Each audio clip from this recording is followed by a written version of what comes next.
بسم اللہ الرحمن الرحیم۔ السلام علیکم۔ آج ہم پڑھیں گے سورۃ المائدہ رکوع نمبر 15۔ جس روز اللہ سب رسولوں کو جمع کر کے پوچھے گا کہ تمہیں کیا جواب دیا گیا تو وہ عرض کریں گے کہ ہمیں کچھ علم نہیں، آپ ہی تمام پوشیدہ حقیقتوں کو جانتے ہیں۔ پھر تصور کرو اس موقع کا جب اللہ فرمائے گا کہ اے مریم کے بیٹے عیسیٰ، یاد کرو میرے اس نعمت کو جو میں نے تجھے اور تیری ماں کو عطا کی تھی۔ میں نے روح پاک سے تیری مدد کی، تو گہوارے میں بھی لوگوں سے بات کرتا تھا اور بڑی عمر کو پہنچ کر بھی میں نے تجھ کو کتاب اور حکمت اور توریت اور انجیل کی تعلیم دی۔ تو میرے حکم سے مٹی کا پتلا پرندے کی شکل کا بناتا اور میں پھونکتا تھا اور وہ میرے حکم سے پرندہ بن جاتا تھا۔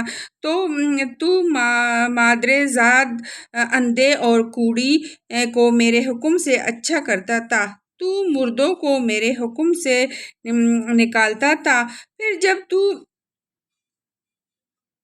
بنی اسرائیل کے پاس صریح نشانیاں لے کر پہنچا اور جو لوگ ان میں سے منکر حق تھے انہوں نے کہا کہ یہ نشانیاں جادوگری کے سوا اور کچھ نہیں ہے، تو میں نے ہی تجھے ان سے بچایا۔ اور جب میں نے حواریوں کو اشارہ کیا کہ مجھ پر اور میرے رسول پر ایمان لاؤ، تب انہوں نے کہا ہم ایمان لائے اور گواہ رہو کہ ہم مسلم ہیں۔ حواریوں کے سلسلے میں یہ واقعہ بھی یاد رہے کہ جب حواریوں نے کہا اے عیسیٰ ابن مریم، کیا آپ کا رب ہم پر آسمان سے کھانے کا ایک خوان اتار سکتا ہے؟ تو عیسیٰ نے کہا اللہ سے ڈرو اگر تم مومن ہو۔ انہوں نے کہا ہم بس یہ چاہتے ہیں کہ اس خوان سے کھانا کھائیں اور ہمارے دل مطمئن ہو اور ہمیں معلوم ہو جائے کہ آپ نے جو کچھ ہم سے کہا وہ سچ ہے، اور ہم اس پر گواہ ہوں۔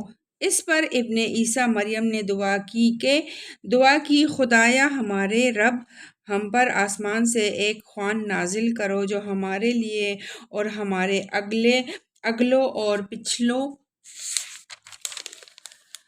کے لیے خوشی کا موقع قرار پائے اور تیری طرف سے ایک نشانی ہو۔ ہم کو رزق دے اور تو بہترین رازق ہے۔ اللہ نے جواب دیا میں اس کو تم پر نازل کرنے والا ہوں، مگر اس کے بعد جو تم میں سے کفر کرے گا اسے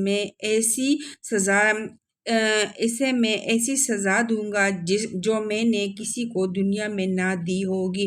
غرض جب یہ احسانات یاد دلا کر اللہ فرمائے گا کہ اے عیسیٰ ابن مریم، کیا تو نے لوگوں سے کہا تھا کہ خدا کے سوا مجھے اور میری ماں کو بھی خدا بنا لو؟ تو وہ جواب میں عرض کرے گا کہ سبحان اللہ، میرا یہ کام نہ تھا کہ وہ بات کہتا جس کے کہنے کا مجھے حق نہ تھا۔ اگر میں نے ایسی بات کہی ہوتی تو آپ کو ضرور علم ہوتا۔ آپ جانتے ہیں جو کچھ میرے دل میں ہے اور میں نہیں جانتا جو کچھ آپ کے دل میں ہے۔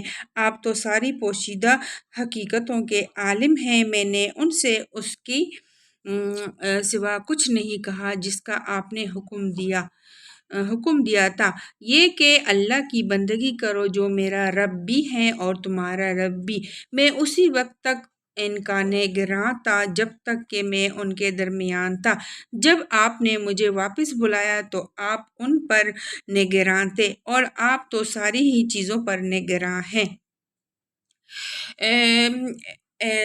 اب اگر آپ انہیں سزا دے تو وہ آپ کے بندے ہیں، اور اگر معاف کر دے تو آپ غالب اور دانا ہیں۔ تب اللہ فرمائے گا یہ وہ دن ہے جس میں سچوں کو ان کی سچائی نفع دیتی ہے، ان کے لیے ایسے باغ ہیں جن کے نیچے نہریں بہہ رہی ہیں، یہاں وہ ہمیشہ رہیں گے۔ اللہ ان سے راضی ہو اور وہ اللہ سے یہی بڑی کامیابی ہے۔ زمین اور آسمانوں اور تمام موجودات کی بادشاہی اللہ ہی کے لیے ہے، اور وہ ہر چیز پر قدرت رکھتا ہے۔ صدق اللہ العظیم۔ اس کے ساتھ ہم نے سورہ مائدہ کا کا 16 رکوع بھی پڑھا ہے۔ اب اس کا ہم تفسیر پڑھیں گے۔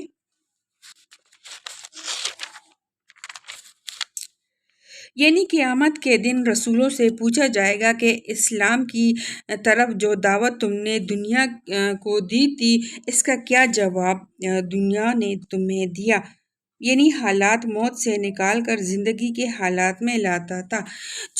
چونکہ حواریوں کا ذکر آ گیا تھا، اس لیے سلسلہ کلام کو توڑ کر جملہ مترازہ کے طور پر یہاں حواریوں ہی کے متعلق ایک اور واقعہ کی طرف بھی اشارہ کر دیا گیا ہے، جس سے یہ بات صاف ظاہر ہوتی ہے کہ مسیح سے براہ راست جن شاگردوں نے تعلیم پائی تھی، وہ مسیح کو ایک انسان اور محض ایک بندہ سمجھتے تھے، اور ان کے وہم و گمان میں بھی اپنے مرشد کے خدا یا شریک خدا یا فرزند خدا ہونے کا تصور نہ تھا۔ نیز یہ کہ مسیح نے یہ خود بھی اپنے آپ کو ان کے سامنے ایک بندہ بے اختیار کی حیثیت سے پیش کیا تھا۔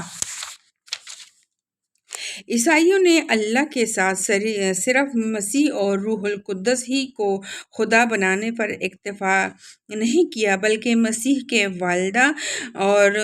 والدہ ماجدہ حضرت مریم کو بھی ایک مستقل معبود بنا ڈالا۔ مسیح کے بعد وہ ابتدائی 300 برس تک عیسائی دنیا اس تخلیق سے بالکل ناآشنا تھی۔ تیسری صدی عیسوی کے آخری دور میں اسکندریہ کے بعد علماء و دینیات نے پہلی مرتبہ حضرت مریم کے لیے اللہ یا مادر خدا کے الفاظ استعمال کیے، اور اس کے بعد رفتہ رفتہ مریم پرستی کلیسیا میں پھیلتی چلی گئی۔